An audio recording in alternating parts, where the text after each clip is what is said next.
बोलिए श्री राधा वल्लभ सरकार की जय। सद्गुरुदेव भगवान की जय।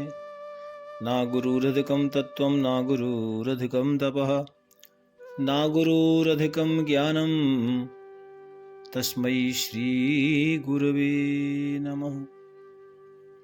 प्यारे भक्तों, आप सभी परम पूजनीय प्रातस्मरणीय माता मीरा जी का पावन चरित्र श्रवण कर रहे हैं। भक्तों, आप सभी ने श्रवण किया गोवर्धन में मीरा जी और चंपकलता, जो बचपन की चंपा हैं, उनका सत्संग हो रहा था और चंपकलता के बारे में आपने श्रवण किया कि भगवान का समाचार देकर चंपकलता अंतर्ध्यान हो गई। प्यारे प्रभु प्रेमियों,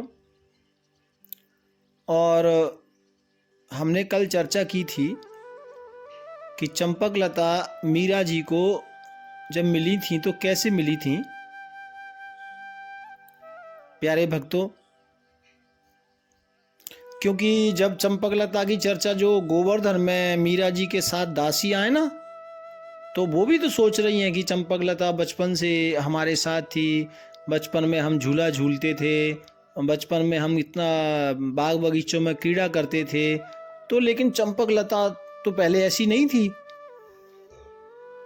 अभी इतनी दिव्य हो गई है, इतनी श्रेष्ठ हो गई है, इतनी बड़ी हो गई है, और सब ये तो ठाकुर जी की दासियां हैं, ये सब सारी गल्ला हैं, दासियां भी सोच रही हैं भक्तों। तो कल मैंने कहा था कि हम सब, क्योंकि भगवान की परम सखी हैं चंपकलता, तो इनके बारे में आज हमने चर्चा करना है। तो प्यारे भक्तों, मीरा जी को जब चंपकलता सर्वप्रथम मिली थी ना, तब उनकी वर्ष 6 वर्ष थी, कहीं उनका जन्म नहीं हुआ था। वो तो मीरा जी के महल में छोटी छोटी बेटियों का, कन्याओं का प्रसाद भोग भंडार चल रहा था, उसी के मध्य में ये चंपकलता प्रकट हुई थी भक्तों।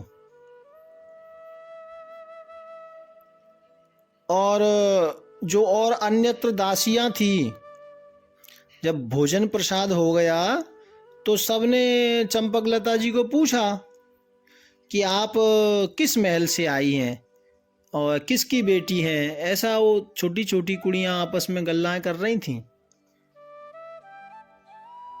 प्यारे भक्तों, तो मीरा जी के महल में ये सब हो रहा था। एक सखी ने चंपकलता को पूछा कि तुम किसकी दासी हो, कहाँ से आई हो। तो चंपकलता ने मीरा जी की ओर इशारा कर दिया कि मैं इस महल की दासी हूं। तो एक गंगा नाम की दासी थी, ये मैं आपको चंपकलता की बचपन की और कैसे मिली वो चरित्र हम सुन रहे हैं भक्तों, क्योंकि वो भी इस कथा की बचपन से ही मीरा जी के पात्र और भगवान की अष्ट सखी, भगवान राधा रानी की सखी हैं, इसलिए मुझे लगा कि थोड़ा सा ये इसको भी हम श्रवण करें। तो चंपकलता बचपन से मीरा जी के साथ थी भक्तों, क्योंकि ठाकुर जी ने मीरा जी की रक्षा के लिए, सुरक्षा के लिए, काम सेवा के लिए, ध्यान रखने के लिए राधा रानी ने चंपकलता को भेज दिया था मीरा जी के पास। हाँ, क्योंकि जिम बालक राखूं मैं तारी, जैसे भगवान रक्षा करते हैं ना अपने भक्तों की, या माँ अपने बेटे की करती है, ऐसे ही भगवान अपने भक्तों की रक्षा करते हैं। और रक्षा करते हैं वही, उसी बात को कन्फर्म पक्का करने के लिए, है ना, हम लोगों के लिए, हमारे मन में भाव के लिए ठाकुर जी ने ऐसा किया। प्यारे प्रभु प्रेमियों, तो गंगा नाम की जो दासी थी, वो मीरा जी के महल में, जिथों मीरा जी थी, वो मीरा जी के महल में एक छोटी सी चंपकलता को लेके गईं। और मीरा जी के कमरे में जब चंपकलता जी गईं तो छोटी थी, मीरा जी भी छोटी थी। प्यारे भक्तों, गंगा ने कहा कि ये पता नहीं कौन है और हमारे महल में आ गई हैं और इनका कोई पता नहीं, अपने माता पिता का नाम भी ये बताती नहीं। तो मीरा जी ने कहा कोई बात नहीं, तू इसको यहीं छोड़ और तू जा। प्यारे भक्तों, गंगा ने मीरा जी के पास चंपा को छोड़ दिया। ये बचपन की बात आप सुन रहे हैं। तो जब चंपा को मीरा जी ने कहा बैठो, तो चंपा जब बैठने को चंपा को कहा तो चंपा ने मीरा जी के ठाकुर जी को प्रणाम किया और मीरा जी को प्रणाम किया और बैठ गई। तो मीरा जी तो ये सब देख रही थी। प्यारे प्रभु प्रेमियों, मीरा जी को लगा कि दिखने में तो ये किसी राजा की बेटी लगती है, कोई सामान्य व्यक्ति की बेटी तो लगती नहीं, क्योंकि चंपकलता तो ठाकुर जी की भेजी हुई सखी थी ना भक्तों। तो पैरों में सुंदर सुंदर पायल थी, बहुत सुंदर मुखड़ा था, है ना, एक सुंदर नूर था चेहरे पर। राधा रानी की कृपा थी भक्तों, राधा रानी की सखी थी। और मीरा जी ने कहा बैठने के लिए। तो जब वो मीरा जी ने बैठने के लिए कहा तो उन्होंने प्रणाम किया ठाकुर जी को, गिरधर गोपाल को प्रणाम किया। तो मीरा जी को लगा कि शायद इनके घर में भी ठाकुर जी हैं, ठाकुर जी की सेवा है। तो मीरा जी ने पूछ लिया कि आपके घर में भी ठाकुर जी की सेवा होती है क्या? क्योंकि उन्होंने प्रणाम किया ना, छोटी सी बच्ची, तो मीरा जी को लगा कि जैसे हमारे घर पूजा है ऐसे इनके घर भी होती है, तो तभी तो प्रणाम किया। क्योंकि देखो भाई, बच्चा जो चीज़ देखेगा वही तो करेगा ना। तो इसलिए मीरा जी ने पूछा कि तुम्हारे घर भी ठाकुर जी हैं? चंपा ने कहा हाँ। प्यारे प्रभु प्रेमियों, तो चंपा जी बैठ गई, दर्शन किया। अब देखो, ये आप सुन रहे हैं, चंपा जी का कोई जन्म नहीं हुआ था, चंपा तो प्रकट हुई थी भक्तों, डायरेक्ट प्रवेश किया था मीरा जी के महल में। जो पंगत चल रही थी छोटी छोटी कुड़ियाओं की, हाँ, वो उदय विच प्रकट हो गई थी। प्यारे प्रभु प्रेमियों, और मीरा जी के साथ सखियां थीं। एक मिथिला नाम की एक दासी थी मीरा जी की, और गंगा नाम की एक दासी थी। वो सब तो महल के बाहर चली गई क्योंकि मीरा जी का आदेश था, और ये बैठी थी पास में। तो ठाकुर जी का दर्शन चंपा जी कर रही हैं, क्योंकि ये तो ठाकुर जी के पास से गई है ना। तो मीरा जी पूछ रही हैं कि चंपकलता से कि आपको मेरे ठाकुर जी कैसे लग रहे हैं, और मेरे ठाकुर जी के वस्त्र कैसे हैं, और मेरे ठाकुर जी का श्रृंगार कैसा है। क्योंकि बचपना है ना, तो बचपन की गल्ला हो रही हैं। प्यारे प्रभु प्रेमियों, तो चंपकलता ने कहा अति सुंदर, बहुत सुंदर आपके ठाकुर का श्रृंगार है। और मीरा जी तो ठाकुर जी को बड़े ध्यान से, बड़े भाव से श्रृंगार कर रही थी ना, क्योंकि मीरा जी ने तो बचपन से ही ठाकुर जी को अपना सर्वस्व मान लिया था, अपना सब कुछ मान लिया था भक्तों। मीरा जी के मन में तो ये बचपन में ही ये भाव था कि ऐसे वर को कहा बरो, जो जन्म ले ये मर जाए, वर वर ये गोपाल जू जस छोड़ अमर हो जाए। तो वो तो सर्वस्व सब कुछ मीरा जी गिरधर गोपाल को मानती थी। प्यारे प्रभु प्रेमियों, तो मीरा जी समझा रही हैं चंपकलता को कि तू सी चिंता नहीं करो, परेशान होने की जरूरत नहीं। मैं दादाजी को कहूंगी, यानी दूधाजी महाराज जो मेड़ता के राजा थे, तो मीरा जी कहती है कि मैं दादाजी को कहूंगी और तुम्हारे माता पिता को सब जगह ढूंढ के जहां भी होंगे और तुमको तुम्हारे घर पहुंचा देंगे। अब मीरा जी ने पूछा भी तुम्हारे माता का नाम क्या है, सिर हिला दिया, पता नहीं माता का नाम पिता का नाम कुछ चंपकलता ने कुछ बताया नहीं। प्यारे भक्तों, अब मीरा जी जब कुछ बताए नहीं तो चंपा की ओर, चेहरे की ओर मीरा जी ने देखा तो मीरा जी सोचने लगी शरीर तो बड़ा दिव्य है, क्योंकि बड़ी बड़ी आंखें हैं, घुंघराले केस हैं और पैरों में चांदी के सुंदर नूपुर पहने हुए हैं। अब मीरा जी सोच रही है ये बेटी तो है किसी बड़े घर की। और चंपा मीरा जी के पास में ही बैठी हुई हैं भक्तों।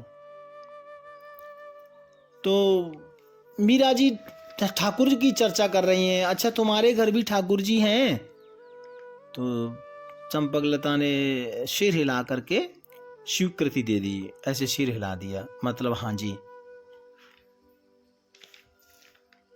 फिर आगे चर्चा की। चंपा ने मीरा जी से पूछा कि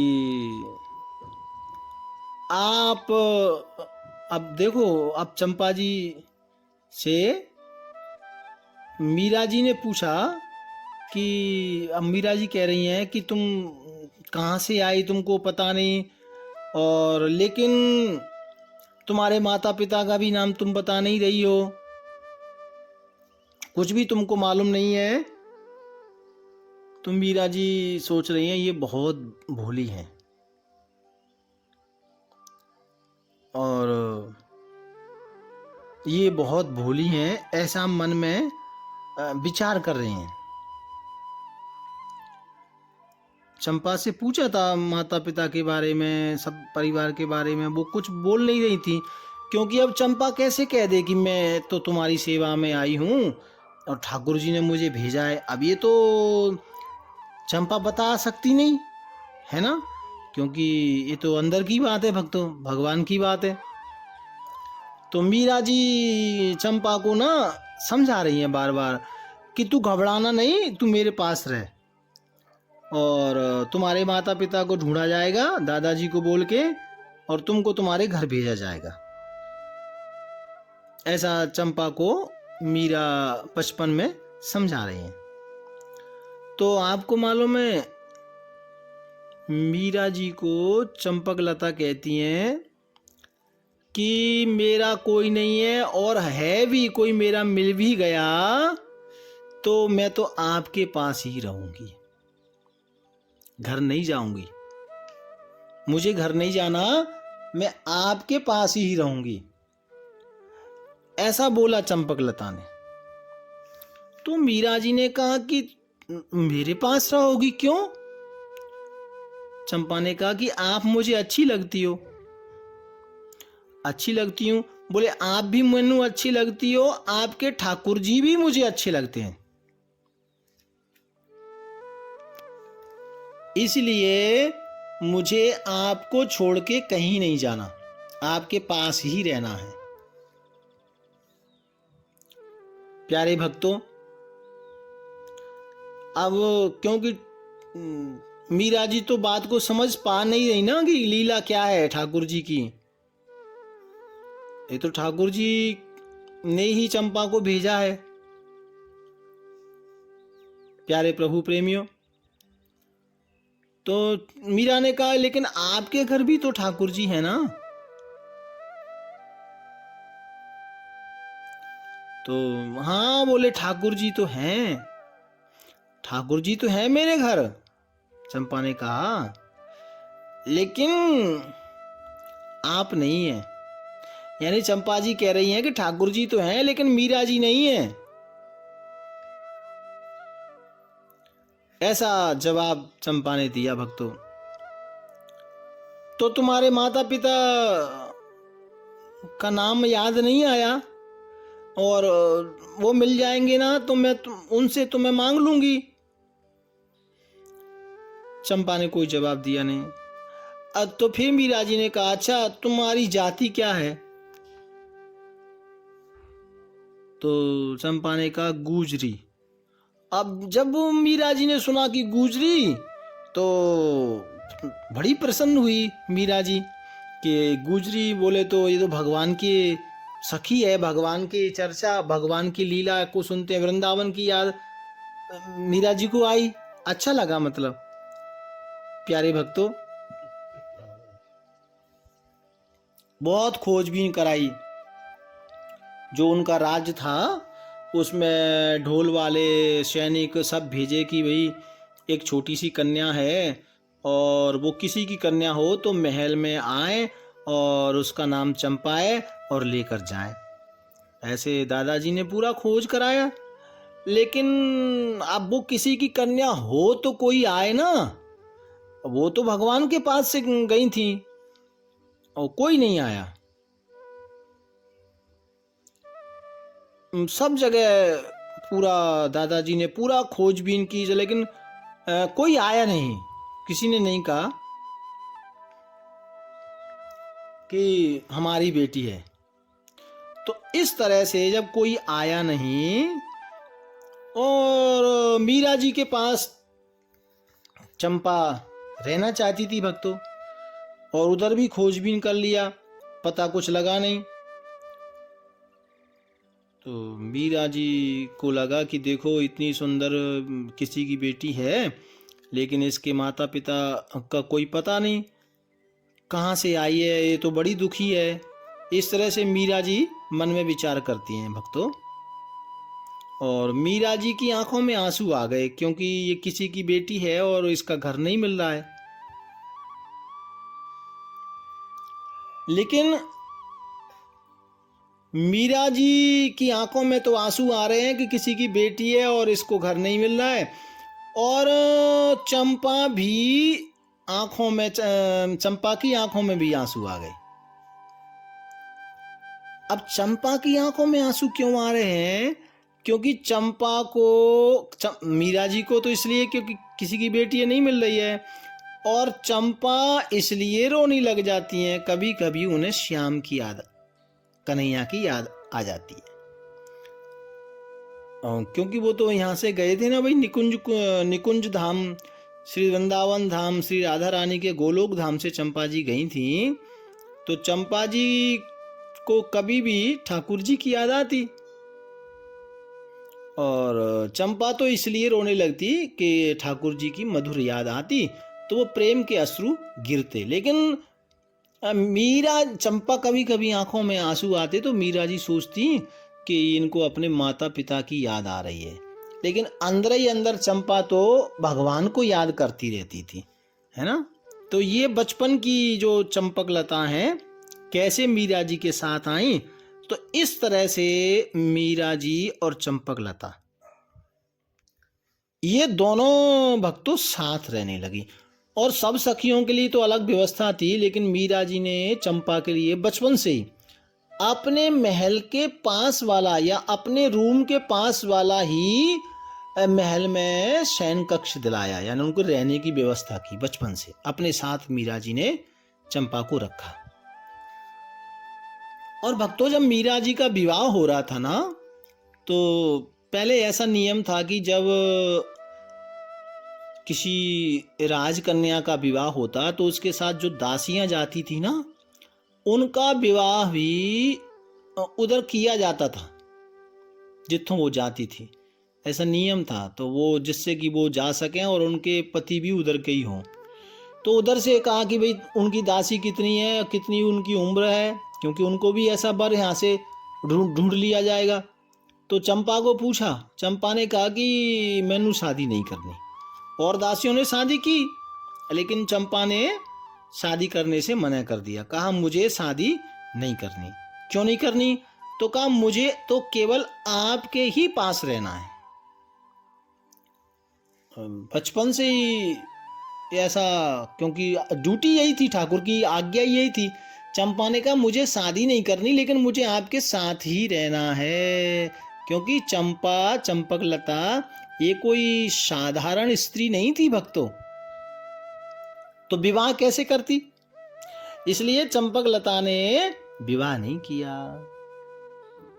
प्यारे प्रभु प्रेमियों, और अब वही चंपकलता फिर जब मीरा जी का विवाह हुआ ना, तो गई चित्तौड़। और फिर चित्तौड़ से आपने देखा कि इतना सब चित्तौड़ में सहा कष्ट सब देखा, मीरा जी को हर वक्त संभालती रहीं। और इस तरह से फिर पुष्कर, पुष्कर से वृंदावन, और वृंदावन में आकर के वही चंपा ने अपना असली रूप धारण किया।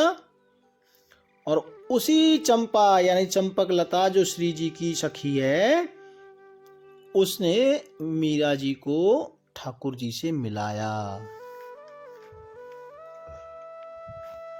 प्यारे भक्तों, और उसी चंपा के आशीर्वाद से मीरा जी ने ठाकुर जी के निकुंज वन का दर्शन किया। और आज वो चंपा वृंदावन में कई दिन तक मीरा जी के साथ भी रही थी भक्तों। और आज वही चंपकलता गोवर्धन में ठाकुर जी का समाचार लेकर आई हैं, और समाचार देखकर वो अंतर्ध्यान हो गई। भक्तों, ये कथा तो यहाँ तक तो आपने सुन ली कि उसने, चंपकलता ने समाचार देके मीरा जी को छोड़ने गई थी प्रसाद बागे, तो अंतर्ध्यान हो गई। ये चंपकलता की कथा मैंने बचपन की आपको इसलिए बताई। देखिए, आप विस्तार से कथा सुन रहे हैं। मेरा प्रयास है कि आपसे कोई चीज छूटे ना, इसलिए एक छोटी छोटी बात मैं आपको सब बताने का प्रयास कर रहा हूं। ठीक है जी। अन्यथा मीरा जी का तो चरित्र हम चाहते तो आधा घंटे में, 1 घंटे में पूरा हो जाता। और वैसे भी आजकल दुनिया शॉर्ट की ओर ज़्यादा चल रही है, तो मैं चाहता हूँ शॉर्ट में एक दिन जीवन ही शॉर्ट हो जाएगा। इसलिए ज़्यादा शॉर्ट के चक्कर में नहीं पड़ना चाहिए, है ना? ऐसा हमारे महापुरुष कहते हैं। तो इसलिए निवेदन ये है कि आप अब चंपकलता के बारे में भी अब सब जान गए कि चंपकलता मीरा जी के साथ कैसे आई। और वही चंपकलता समाचार देके मीरा जी को कि तुमने द्वारिका जाना है, भगवान का समाचार देकर अंतर्ध्यान हो गई। मीरा जी भक्तों 5 वर्षों तक तो मीरा जी नित्य लीला में ठाकुर जी के साथ सम्मिलित हो गई। रोज जाती थी, शाम को, रात्रि में रोज निकुंज वन में ठाकुर का दर्शन मिलता मीरा जी को। उसके बाद 20 वर्ष तक मीरा जी ने लोगों का मार्गदर्शन किया, यानी जन कल्याण किया। फिर लीला का दर्शन बंद हो गया ठाकुर जी की आज्ञा से। फिर ठाकुर जी ने ही आज्ञा दी कि तुम जगत कल्याण यानी संसार का कल्याण करो, लोगों का कल्याण करो, अपने सत्संग के माध्यम से, अपने भजन के माध्यम से, अपनी भक्ति के माध्यम से। ऐसा मीरा जी को आदेश मिला ठाकुर जी का।